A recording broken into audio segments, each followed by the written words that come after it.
But Tracy Bech is a serial entrepreneur and CEO at Starboard Collectives, and she focuses on educating business owners and leaders about best practices in business strategy to assist with lowering the business failure rate.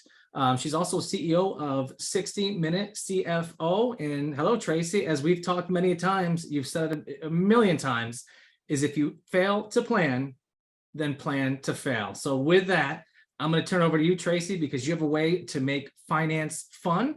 And we're looking forward to the Mastering Planning and Forecasting for Success for everybody here's 2024. Take it away, Tracy.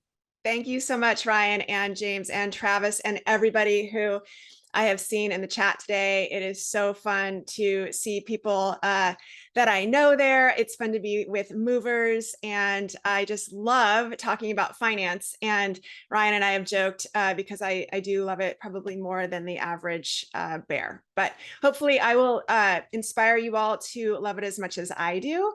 And we'll talk today about planning a little bit. I'm just going to get right into it and share my screen.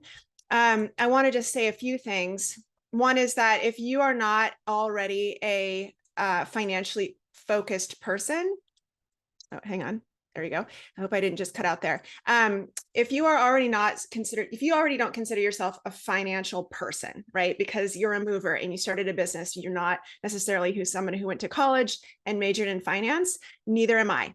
Okay. And I've learned everything that I know about finance with my boots on the ground in a business. And I have figured out a way to understand it for myself with mentors who have their MBA in finance. And what I feel like my special superpower is making it understandable to people who aren't already financially focused leaders. So if that is you, I just want you to know you are in the right place. You're in a safe space with me, and please feel free to ask any questions and I will answer them as well as I can. Here we go. Today we're going to talk about business planning and forecasting. And the reason I chose that topic to chat with you all about is because it is the perfect time of year to start talking about this. And as I like to say, failing to plan equals planning to fail.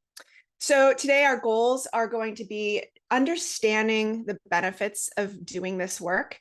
It's going to be defining the steps so that you leave here with an action item list of things to do. We're going to talk about when all of this should be done. And I'm even going to show you the tools you can use to do this.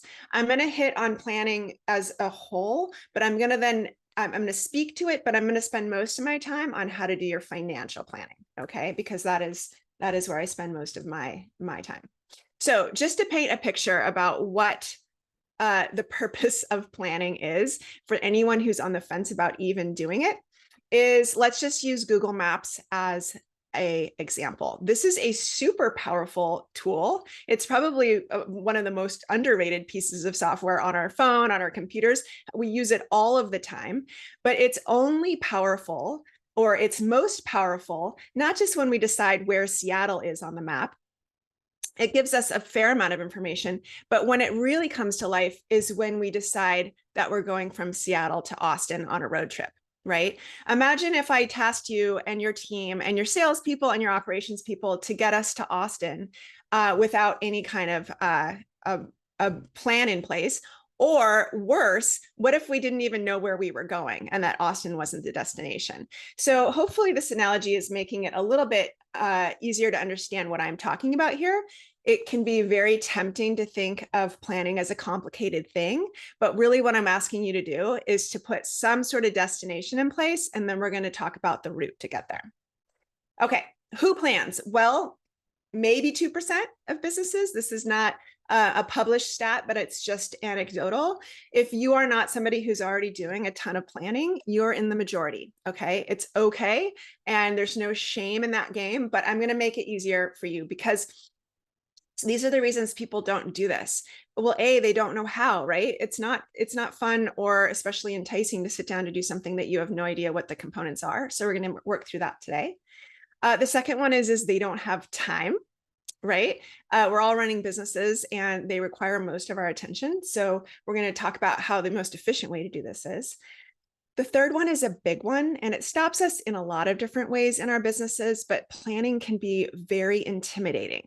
If we get everyone in the car and we say we're going to Austin, but we end up in San Diego, it can be it can make us feel very uneasy because we didn't get to where we're going, right? So as soon as we say we're going to Austin, if we don't get there, we can be afraid as leaders to show up for our team if we don't get there. But I'm going to talk about why that's okay. And then the last one is it's too difficult to predict the future. So yeah, right? Like, where do we even begin with this? Why bother? Why should we do this?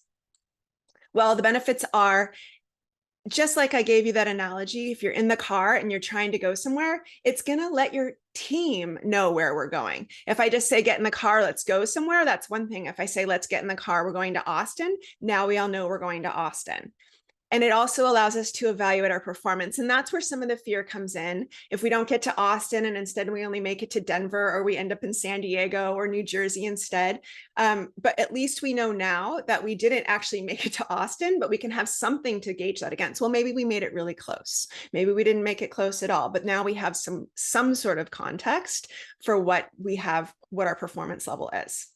It also commits us, right? We all know now we are going to Austin, so we can take more action. We can do more things. The person who's riding shotgun and who's got the GPS can help us navigate. All of these things are just provide way more context for what the plan is. And again, the more you sweat in planning, and hopefully this rings, like gets your ears perked up if you've come away from me and you are multitasking, the less you will bleed in profits. So this really will help your bottom line, okay? Because we are going to have way more of an idea if we are on course or off course once we know what that plan is, right? Okay. Now, you can infer from the benefits of planning what the results of not planning would be. You're not going to be able to measure your progress. You will not have a common vision for your goals in your team. There will be a lack of focus on what needs to be accomplished. We will not have as much ability to hold people accountable. And it is also, again, if you have come away and you are multitasking, come back.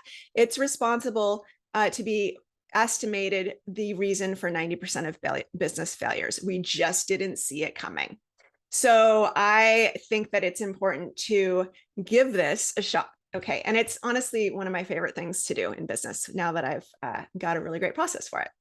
It also sounds so academic, like strategic planning, and this Dilbert comic kind of alludes to that, right? It sounds like something you do behind closed doors with only the upper level management team, and we hallucinate about the future and we wave our hands around and then we pretend like it really means something.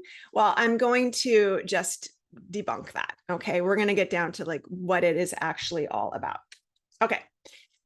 So when do we do planning? Well, we do planning at this time of year. I mean, actually, we're 2 days away from September. So this is the perfect time to prime yourself with all of this knowledge so that you can hit planning season full steam ahead. So in September, we start to begin to assemble some ideas about what's going to happen in the future. These are things about the economy. These are things about our industry in moving. What's going to happen next year. We're also going to circle up around what our company values are, our mission, our vision. We're just kind of making sure that we have a lot of our P's and Q's in line, that we've dotted our I's and crossed our T's, and I will show you more about that. Then in October, we start to move into some financial projections. And again, I will talk specifically through that. By the time November rolls around, we're ready to have a meeting and talk about some strategic plans. How are we going to get there? What are we going to do? And we can actually generate our first draft of our real financial forecasts. And again, I'm going to tell you exactly how to do that.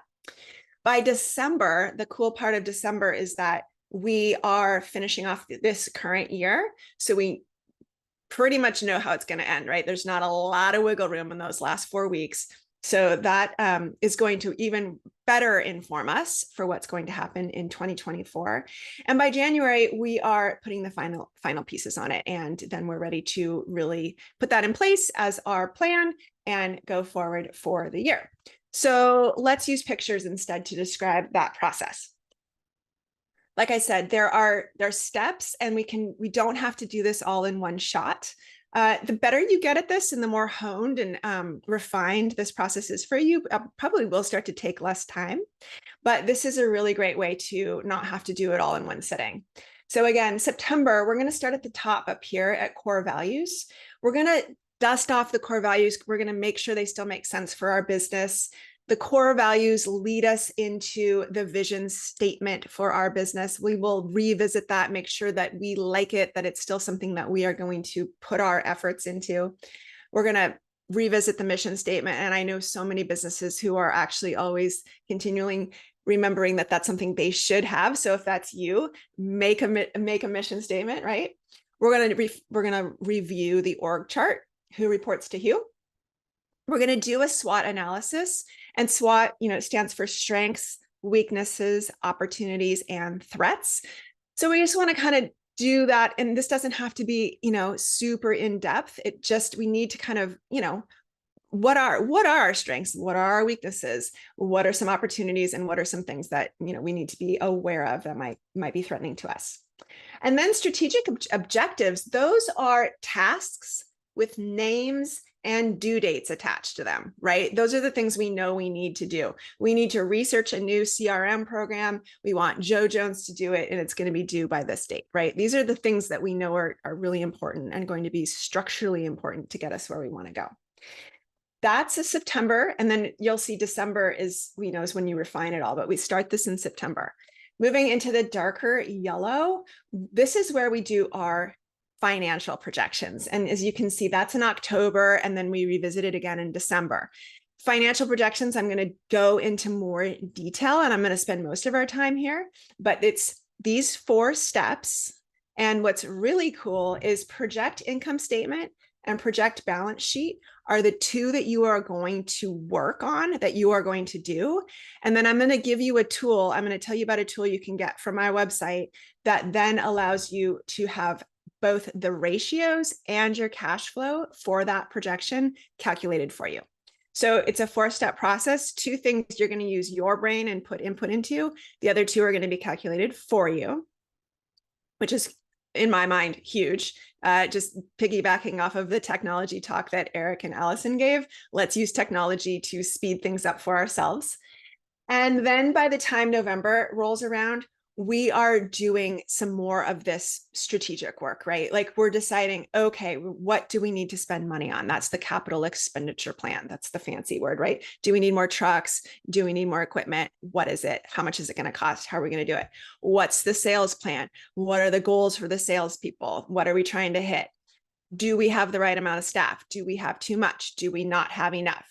And then we move into sharing this with our leadership team, right? So that we can continue to understand where we are, and then always readjusting the plan. And I'm going to talk a little bit more about that, because I don't want the fear of planning, because we might be wrong, to ever get in the way, right? There's just no reason to worry about being wrong about being fortune tellers, because I don't think that any of us would call ourselves that, right? So it's okay to be wrong. Okay. So let's dive further into what I told you we would really focus in on, which is the financial piece. Okay. So the first step of the planning process is forecasting the income statement. All right. That's a financial term for those, like I said, who are not financially focused leaders. Let's talk a little bit more about what that is by looking at a picture of our income statement. Now, I know none of you open up QuickBooks and immediately see this as your income statement, but I think it's a really helpful way to envision what an income statement is. Simply put, the income statement is where we see our revenue, which is all of the money that comes into our company. It's our top line, right? It's how much you've made. Then what we know is we have 3 levels of profitability. And from that revenue, the first level is that we have to pay for the work that got done, right? We have to pay our drivers, we have to pay our movers, our packers, we have to buy the gas for the truck, and those are all our direct expenses. And what's left is our gross profit. Okay, so we have direct expenses, we have what's left over, that's our profits.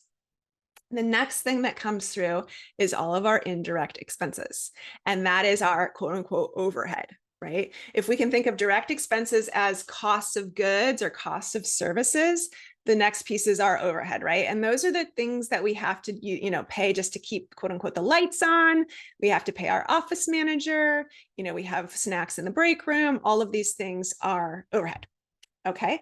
And from that, what we have left over is our operating profit.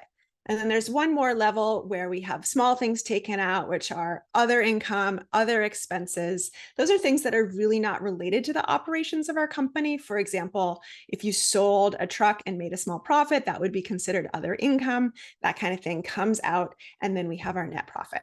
Okay, so just to review, that's what an income statement looks like. So the first step in forecasting an income statement would be to forecast revenue. Then we would forecast our direct expenses. We're going to forecast our indirect expenses, and then we're going to forecast that other income and other expense. Okay, so it's just forecasting this box, this box, this box, and this box. Okay, so what that looks like, we can start to think about how we're going to do this. And the things that I like to throw out there just to sort of prime your brain around what forecasting should take into account, because we can get pretty narrow, right? And we only look at the road in front of us. But if we want to really see between here and Austin, we kind of want to know what the weather is going to be in Spokane. We want to know if there's any construction near Denver. We kind of need to get a little bit broader view, right? So for forecasting revenue, take into account the status of the economy. So that might be, I don't want you to become an economist, okay? I just want you to think in general terms. What about the economy affects you? Well, for movers, the interest rate, right? Inflation, consumer confidence, pricing of houses, how much are people moving? These are the things we already kind of know are leading indicators. Let's just talk about those, okay? We don't have to go read the Wall Street Journal for 3 days. We don't have to become, and we don't have to study the stock market, but think about what affects you, right? Then the status of your industry, you probably have your finger on the pulse of that, right? What's been going on? How has your company been performing? You definitely know how it's felt last year and the year before. Has it been easy? Has it been tough? Has it been growing? Has it been shrinking? What's been going on?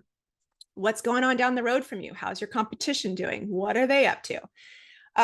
How's your market? Is it growing? Are people leaving? Are they coming? What's it look like? And what's your market share look like?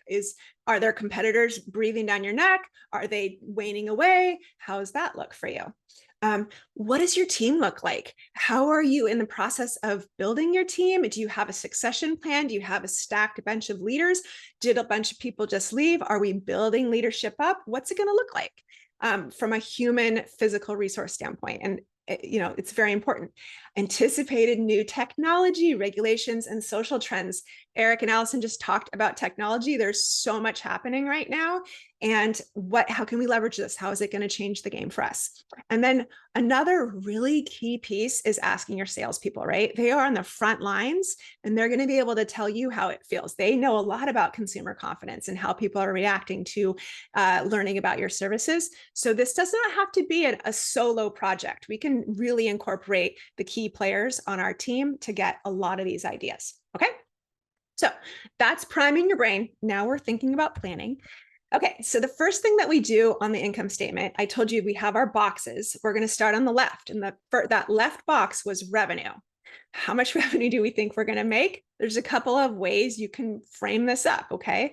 You don't have to, again, be any kind of special mathematician. In fact, I bet if I asked all of you on the call right now, how much revenue do you think you're going to make next year? You probably have a number in mind.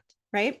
So you could do a detailed forecast of all of your accounts and your customers that you expect to have, those ones that always call you. If you have recurring revenue, if you have a big fish on the line, you think you're going to land in 2024, you can do it that way. The second way to do it would be you could make a general estimate, either a percentage of last year's revenue or a dollar increase over last year's revenue. I made 1 million this year. I think I'll hit 1.2 million this year, or I think I'll do 10% more this year. These are really great ways to frame it up. You could use gut instinct, right? I don't know. I just kind of know next year we're going to hit 2 million. I just know that's how I roll. That's I know that number is going to be true. And 4, if these 3 other ones don't work for you, just guess. Okay. Planning and guessing are very close cousins. It's really not an exact science. So start somewhere. Don't let this first step get you down. Okay.